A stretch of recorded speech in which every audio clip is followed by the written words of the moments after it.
with another episode of Mindrolling on the Be Here Now Network. And my guest today is Shep Gordon. Shep, welcome.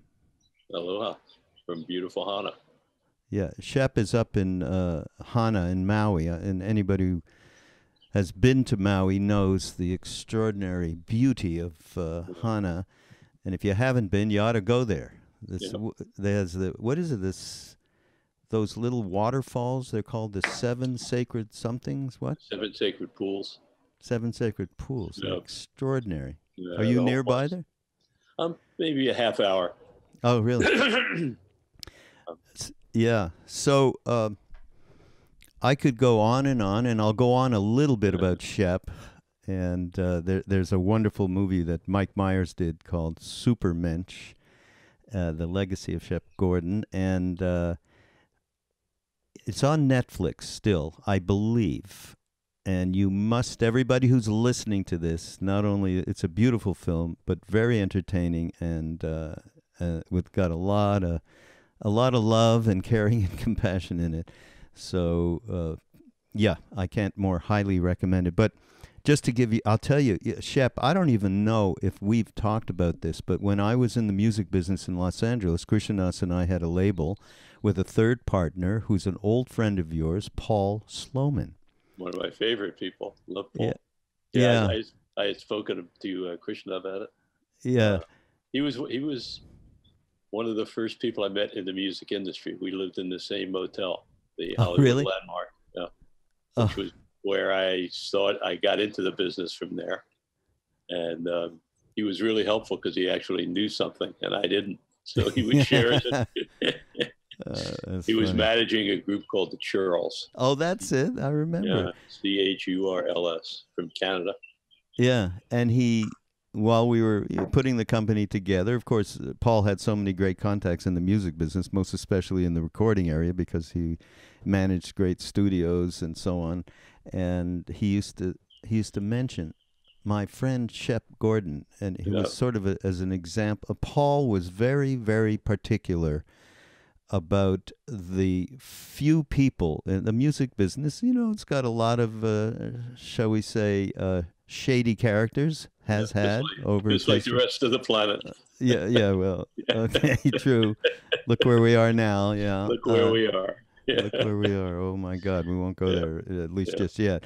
But Paul, he had such great love for you and the way that you approached everybody and everything. And he had a great partner, too, Andy, a bass player. Yeah. Andy Musso. Andy Musso. They were just fantastic, the two of them. They were my hangout buddies. Yeah. So everybody out there, just in case, Shep has been in the music business. He's been in the restaurant business. He is in the restaurant business. We just had a fabulous meal with him a few weeks or a month ago or so.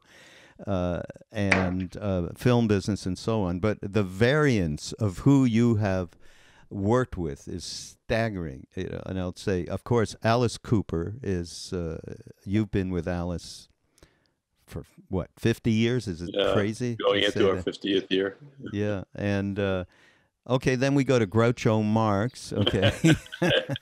Revived, kept his career going after, Gary Wright, who I worked with. Gary. Wow. Yeah. And Dreamweaver.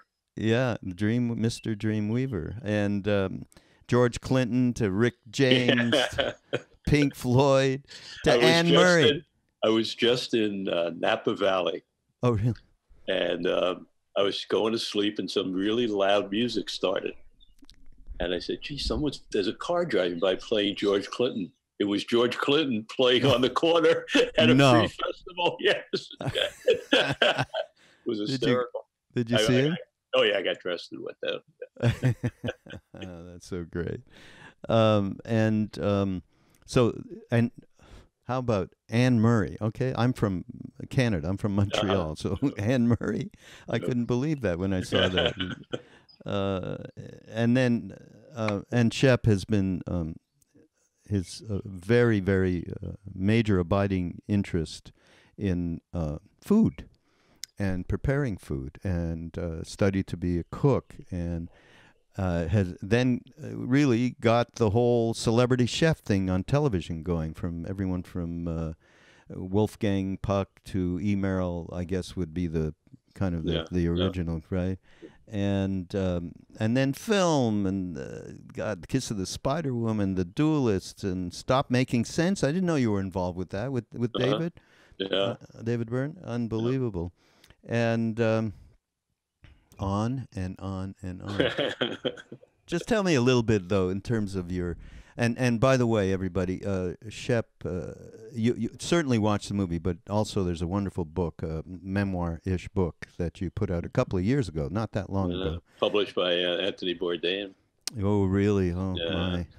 And I'm sure you were quite friendly with him. Yeah, a big loss. Yeah. What's the name of the book, Shep? Same thing. It's I don't remember, but I think it's Supermensch. Same. It's the same thing. Yes. Okay. Well, talk a little bit about like your antecedents and where I know you come from. What, the Long Island shore somewhere, right? Yeah, my journey started in Long Island. I was that first wave of second generation suburban Jewish kids. Yeah. Really lucky. Backyards, basketball courts, plenty to eat, dreams. Lived in a period where, because of circumstances, realized that actually maybe could do something in the world. The Vietnam War, I think, motivated a lot of us to protest and actually see some results from our protests. For me, that was a very important part of my life, the fact that maybe you could actually do something rather than just be a spectator. And then went to school in Buffalo. Went from Buffalo to the New School for Social Research. The first year it was open. Didn't last long.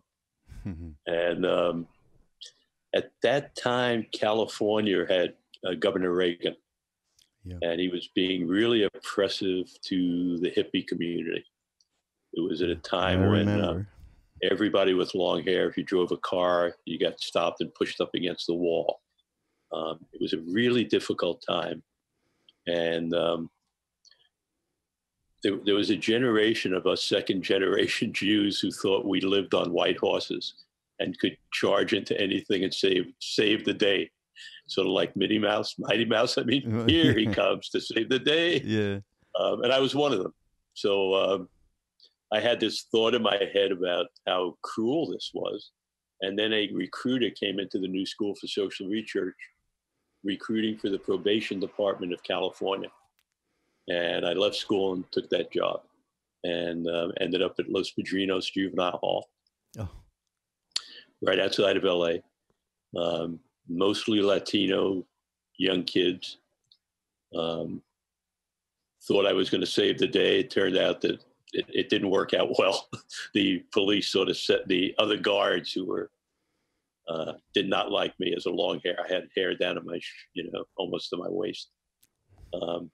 And the kids sort of beat me up the first day, got me out of there safely. They didn't do it.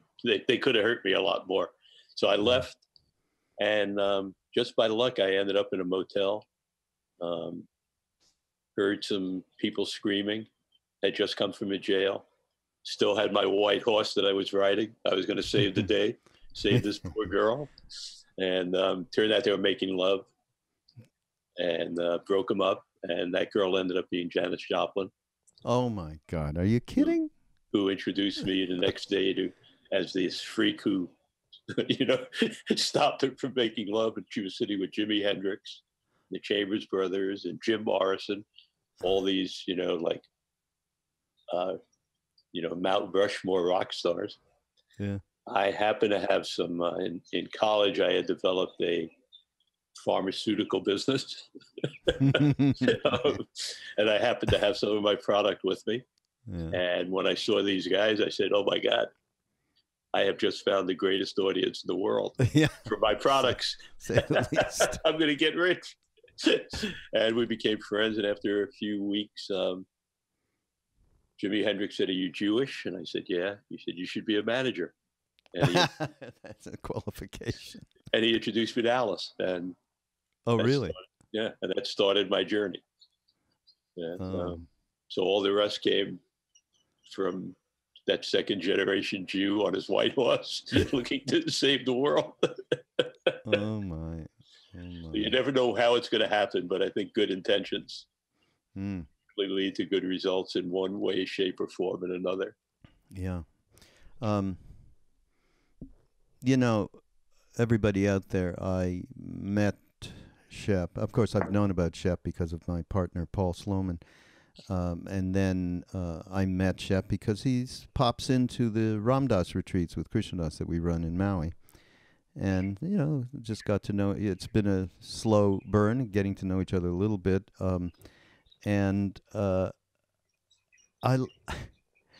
It's funny because the way that you characterize yourself around that particular scene, you know, spiritual teachings and so on and so forth. And that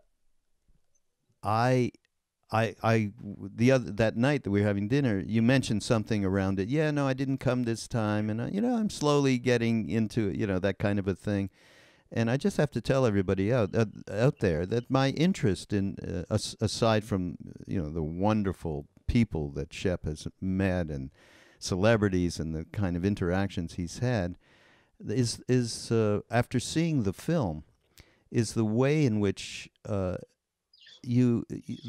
deportment, and we could talk about the white horse, which, you know, is there's a lot of that's in us, is the ego-based thing of I'm going to save the world, and then but what I got from you then and now, you know, watching the film and now, is somebody who really gives a shit, and that's not easy to come by, in terms of especially the milieu that you did hang out in, that you were able to not be caught, and the Buddhists would call this, in tremendous self-cherishing, right? Just talk about that a little bit, and just in terms of how that evolved for you, and the way in which you know, you have this great appreciation for doing something for somebody else, never mind who they are. Yeah, it's funny. I never really questioned my motivations. I just do what I feel is right to do. As I reflect backwards, I can make a story out of it. But in reality, you know, I would be confronted with something that just was unjust. And I think that Vietnam War experience burned into me the fact that you have to act. You know, there's a great line going around now in the political world from Martin Luther King that if you don't act, you're as guilty as the people who do. And that's just, you know, I can build a great story backwards and talk about all kinds of stuff, but in reality, it had nothing to do with that. It was another, you know, human walking the planet, seeing something that just wasn't fair, and having the skills to maybe make some difference. And I just would bump into these things. I didn't look for them. And that's just, you know, but I think the majority of us are born that way. Life sort of takes away that kind of compassion if we allow it to, you know. So I wish I had a clear path or something that could maybe help someone if they wanted to move in that. But for me, it was just really knee-jerk reactions to situations with no overall philosophy. But there were things, maybe you can just point out a couple of experiences that kind of honed you in terms of acting. I mean, there's let's see, I was reading a thing here, something you did back, an interview you did actually with the Rolling Stone some years ago about the book. Just, you know, talking about how you got through basically the idea of self-serving stuff, which is so prominent in the entertainment business and entertainment and in every aspect of it. And what are some of the things that kind of honed and maybe smoothed out the rough edges of your own desire system? I think I got very lucky in that something told me I was getting into trouble. Oh. I sort of can remember that there was a moment, which I think I talk about in the book or in the movie. I had my first movie in the Cannes Film Festival, and I won the festival. It was Ridley Scott's first movie. It's called The Duelist. Yeah, I know. And the next thing I know, I'm taken to this restaurant in the south of France by Paramount Pictures, who financed the movie. And we have a great table because we won the Cannes Film Festival. Yeah. And I'm at this point, this is maybe 77. I'm pretty atypical of my peer group at this point. I've got on a gold Coke spoon around my neck, and I've got a Cuban cigar gold band from Cartier on my pinky. And I forget the name of the company, but they made these big baggy silk suits. That was really cool. In the room were all the people that I thought I wanted to be. It was the Clint Eastwoods of life, and the Anthony Quinns, Barbara Streisands, and Pavarottis, and this room is filled. Everybody, and in those days you could still smoke, and most people were, and I was a smoker. Most people were smoking, sweaty, and looking around. Nobody's looking at their table. They're all, oh, there's Barbara. Oh, there's. Yeah. And I had this revelation that I was becoming one of them. And like, oh my God, holy shit.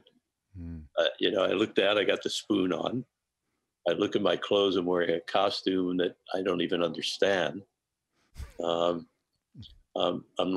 becoming one of them. Not that there's anything wrong with them, but that's not ever who I thought I would become. And I was completely living in the fool's gold part of that journey.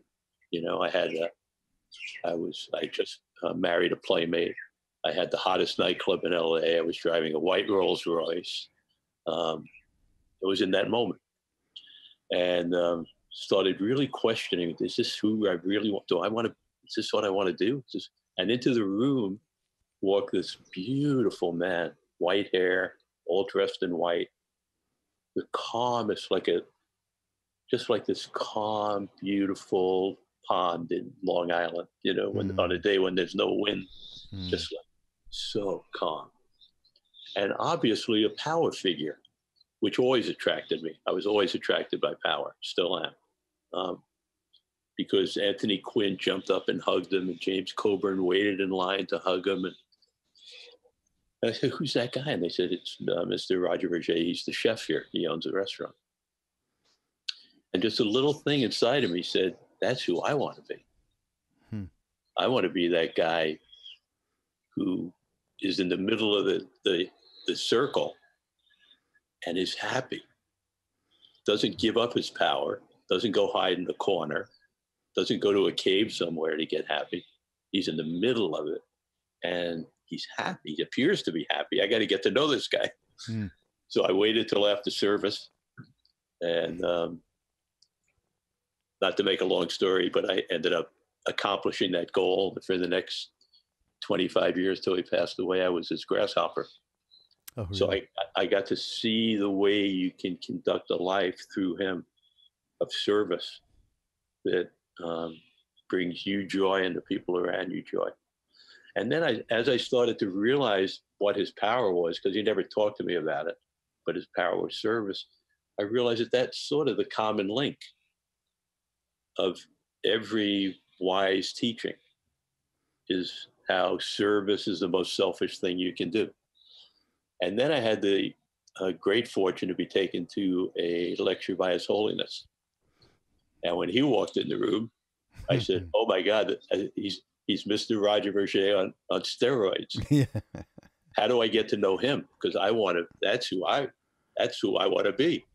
Right. And I got very fortunate and worked my way in, and I still serve on his board and got to cook for him and travel with him for a while and see that it was about service.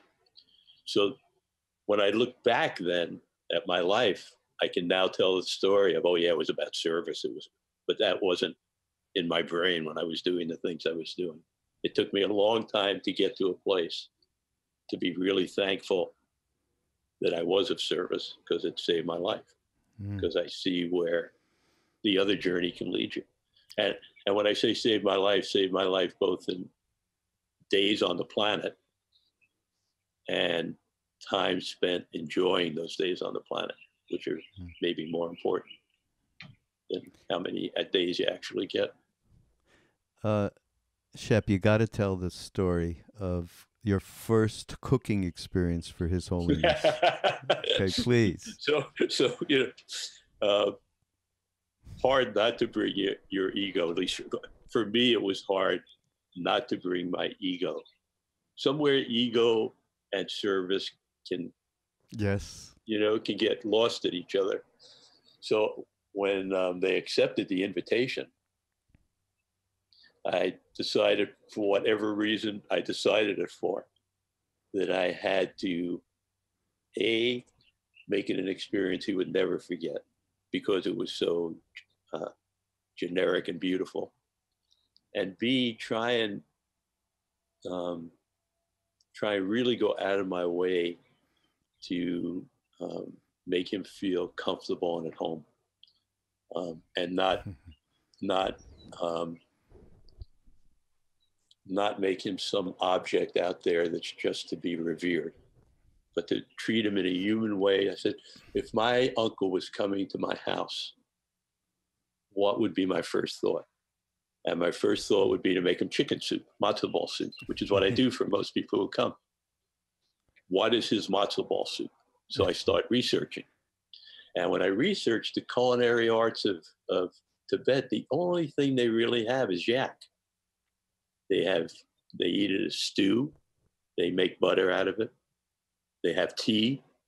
But there was nothing else. The only thing I could find. So I talked to some Tibetan people down at the Dharma Center here in Maui. We're lucky to have one. And they said, oh yeah, yak tea. If someone's coming to visit you, if your aunt's coming over, you make yak tea.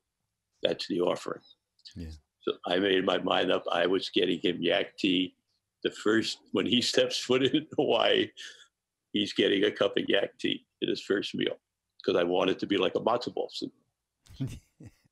So I go way out of my way to get yak, which smells up my whole house for like 2 weeks. I've never smelled anything like it. It smells like every bad sock in a football game. And I'm sure you know. Yeah. So the only thing they said to me when I said I would like to offer my services to feed him when he's in Hawaii, Rinchen Darlo, who was his representative at the time, wonderful man, said, we would love for you to do it, but you can't have any expectations of ever meeting him. If you have an expectation that you will ever meet him because you're doing this, please don't do it. And you have to tell everybody who works for you the same thing. They didn't care about what I fed them.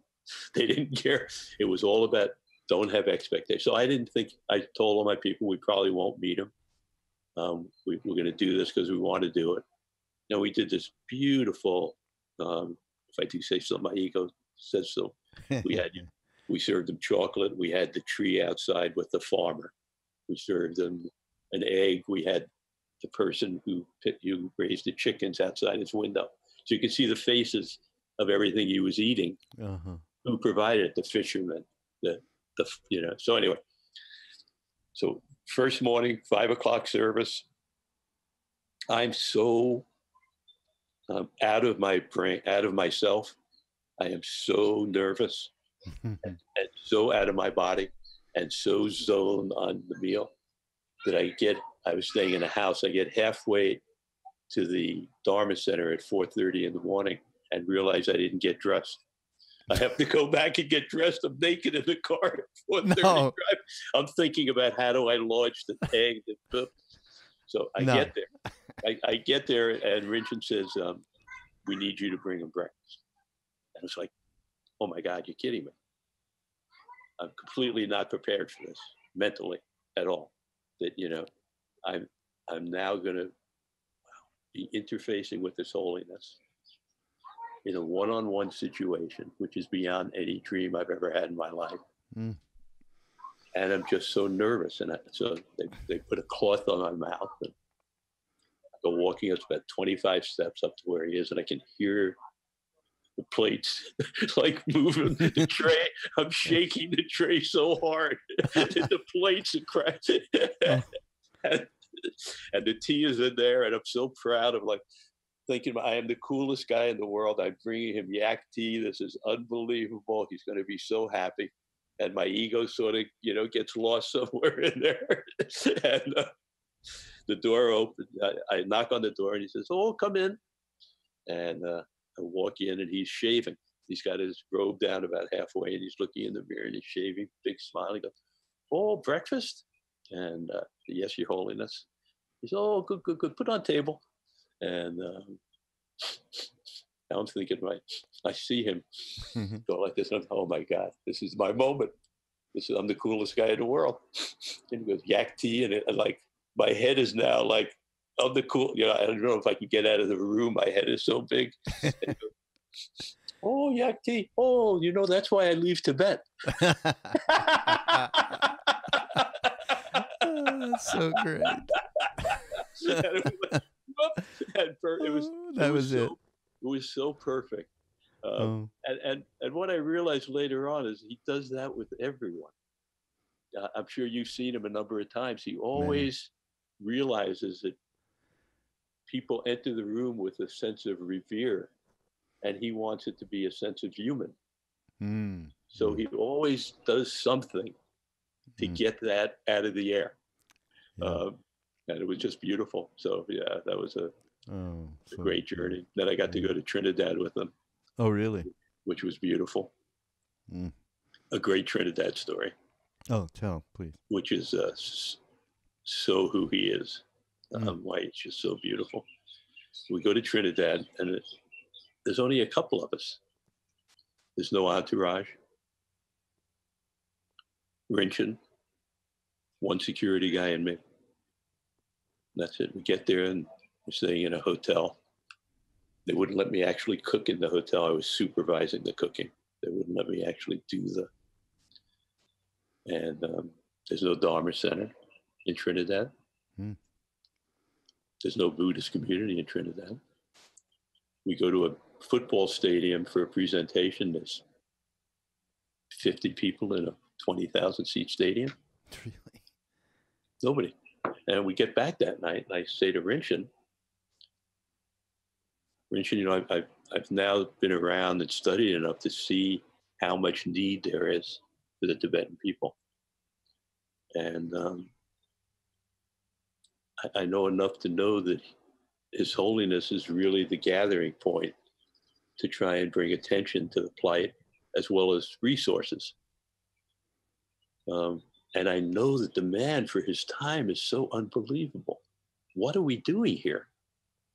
There's no Buddhists. There's no Dharma Center. There's no lamas. There's nobody who cares. What are we doing here? And he said, I said, pardon me, but, you know, I just can't help but ask this question. It's like in my nature. And he said, 3 years ago, His Holiness was at a wedding in India. He sat next to a lady. She said, would you visit my country? He said, yes. That's the lady he was sitting next to at the football stadium last night. That's simple. He said, yes. Jeez. And here we are. And that was so beautiful. I started crying. It was like, wow, that's so beautiful. He said, yes. He said, yes. That kind of caring My God. Oh my God. Yeah, really special. Yeah. I mean, and everybody out there who, I mean, I hope one day you would get a chance to see him. Although, I think I remember you telling me that now that he's aging, he's using the web, the internet, to connect with people more. And I Maybe did see that. Mickey may have, not me, but that would make sense. Yeah. But whenever, I mean, everybody knows of the compassion. I mean, living Buddha of compassion is His Holiness. Example. And even if you're not fortunate and have the kind of karma that Shep has to spend that kind of personal time with him, you can just he connects with you in a 20,000 where there is 20,000 people, and you feel cared for. Each and every person feels cared for. It is just extraordinary. And he's the example for us. I mean, there's just no question about it especially in this age that we're in. Oh my God. I saw him the other day on something on the net, and someone it was one of these things where he was like, they filmed him. He was in Dharamsala, and the people were somewhere else in America, or actually it wasn't America. I think it was Europe, and they got around to talking about our president, and he kind of said, no, we shouldn't be talking about the leader of the most powerful nation in the world. He didn't want to go there. But then he said, but he sure has kind of funny hair. It was so great. Oh, my God. Yeah, he's got to be. Yeah. It's a tough situation. Yeah. All around for everybody. Oh, boy. So, one other thing occurs to me in all the people that you've worked with and the experiences you had. And I remember you talked a little bit about your long friendship and partnership with Alice. And I have to imagine that there's a tremendous trust component in this particular relationship and many of your relationships. Can you just talk about that a little bit, what that means to you? Trust. I mean, it's something we talk a lot about at these retreats. I don't know if you've heard, with Ram Dass and Krishnas.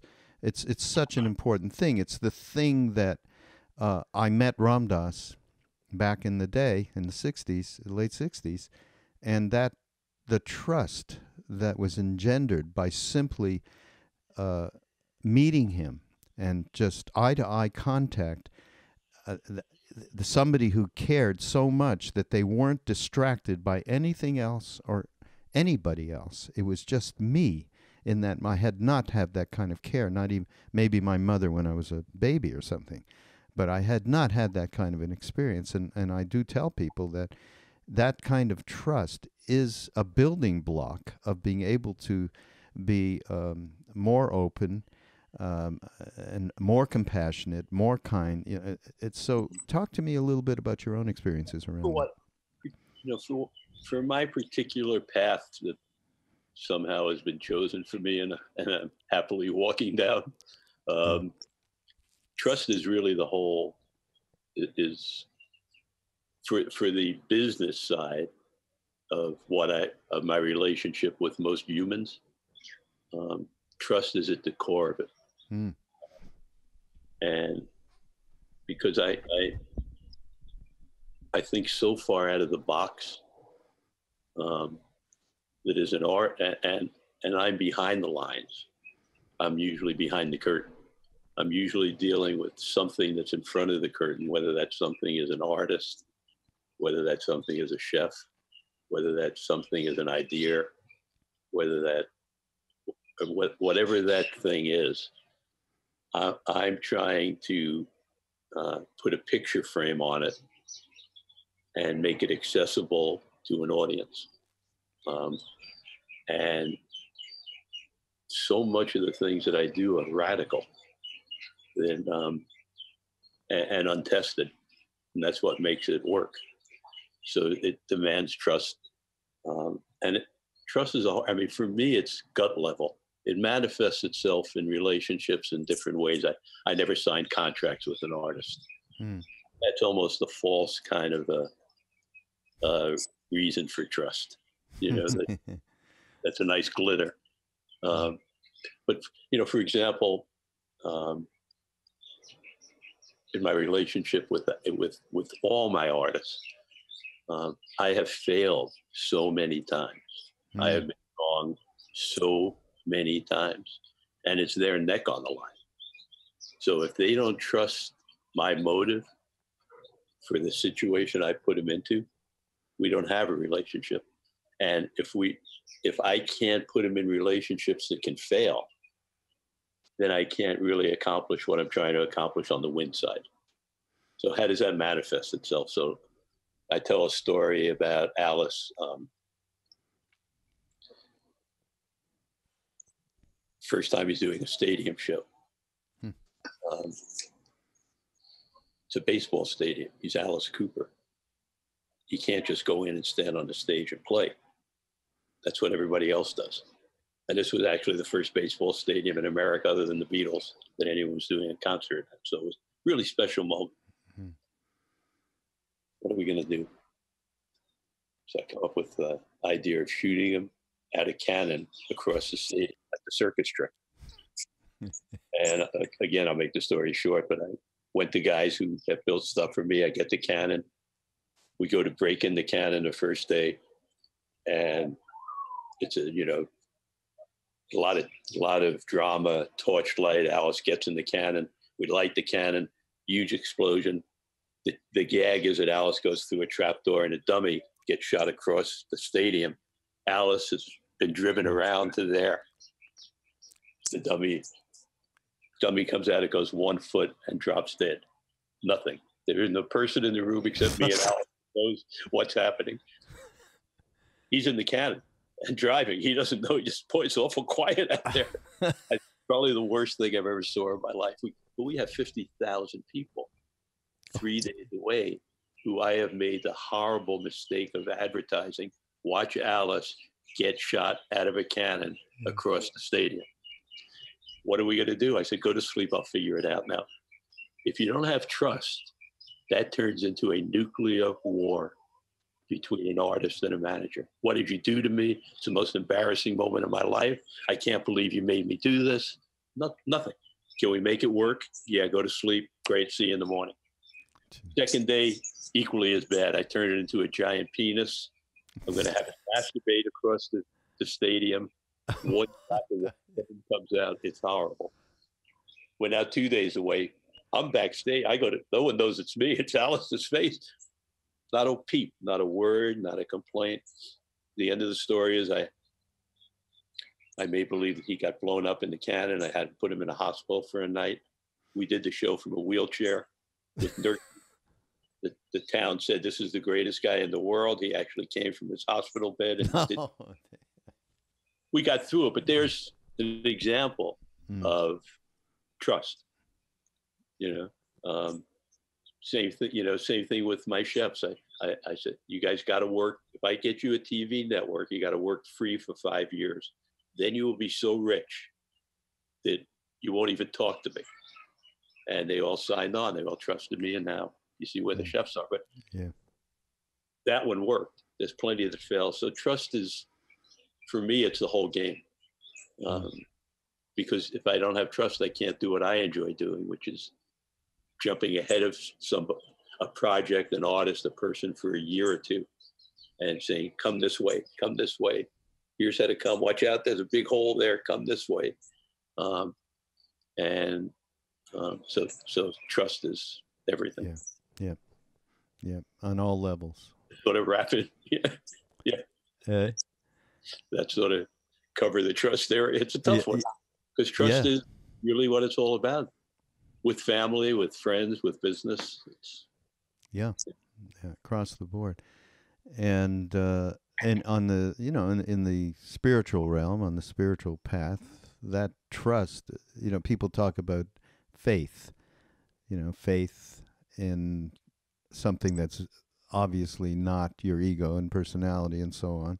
and it starts with some trust, you know. And I think that you had and have the trust in yourself as somebody who was going to do whatever was necessary to serve these people that you managed in these situations, you know. So I think that that's something definitely to be emphasized. And the other thing is, and we just mentioned it, I think in the very beginning, you talked about, you know, the Vietnam War. And of course, that was huge. For me, I was living up in Montreal, and we were getting people across the border who were escaping the draft and so on.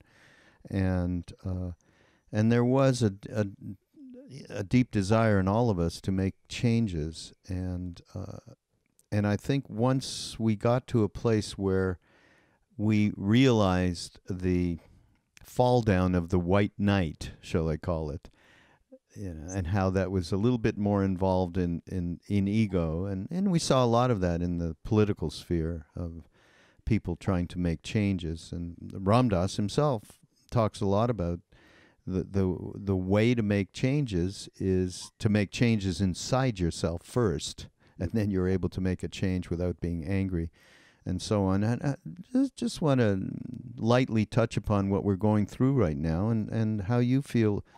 There's so much of that right now, so much anger, and it's so counterproductive. And I myself, I'm there. I'm not able to. I keep falling in the pit of anger and hostility, and I keep trying to crawl out of it, and I find it's really, really tough. It's you know, watching the decay of everything I believe in front of my eyes is difficult. It's this is the hardest in my lifetime I've had to work to not fall into anger, and I find it really. One of the things I really don't like about myself is how hard it is for me to have dinner with someone who's a supporter of Trump. Yeah. Like if they say something at a dinner, my whole attitude changes, and I don't like that in myself. But I have real trouble getting rid of that button. I just, you know, they talk, and I see the babies in the jails in their eyeballs, Yeah. and it's really hard for me to find compassion in those moments. I have to work harder. Yeah. And that's where His Holiness is such an important figure for us all. Absolutely. Right. I mean, you spent so much time. You did spend quite a bit of time with him, and and just another example of that in him, that kind of caring that he had. Does something come to mind? It's you know, that's the antidote as far as I'm concerned. The actions that he takes, His Holiness, and his interactions with people that you can see. Yeah, I mean, for him, it's it's every moment. It's who he is every moment. I remember we did an event in Maui, and it was right when the Secret Service was really starting to protect him, and started to sort of take over. I don't know how much dealings you've had with His Holiness, but there was a moment in time when the Secret Service became the overdriving scheduler of his itinerary on dates and his movements and his actions. And I was doing the event here on Maui, and doing an event on Maui to begin with is very difficult. And dealing with the Secret Service very difficult. And we had a larger crowd than we had ever experienced in Maui.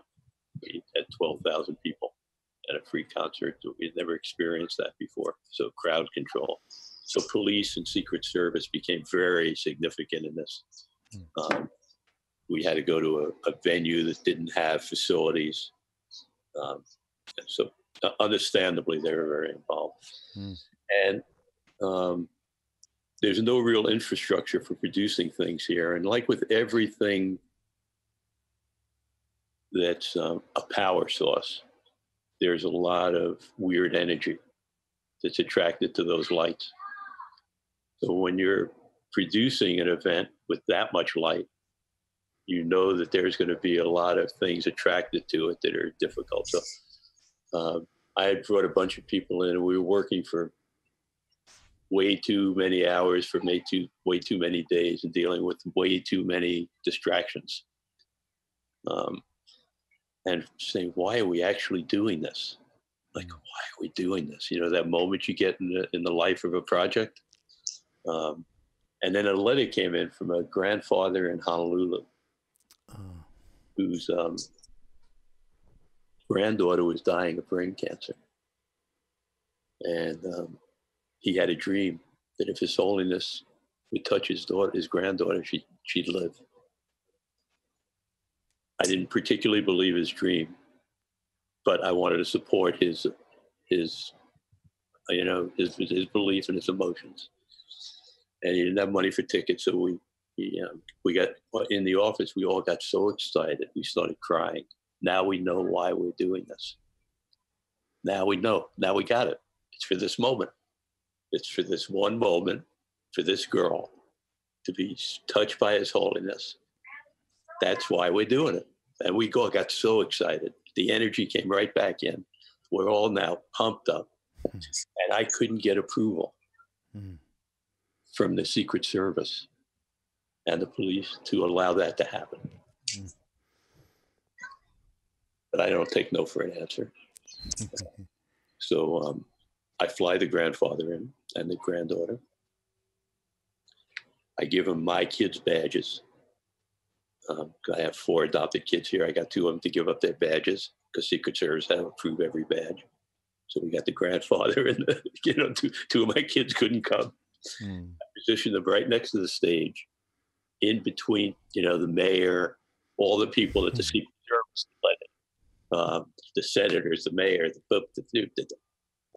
and as we're walking to the stage, I turned to the Secret Service guy and His Holiness' representative. And the Secret Service guy knows from the mainland. And I said, we have a custom here in Hawaii. You can't go on a stage before you're blessed by a young child. And I have a child right by the stage. And we turn around to take His Holiness to the child. His Holiness isn't with us anymore. He's holding the child. Oh. That's saying one word. There were 40 people there. Look at him split. He's holding and kissing.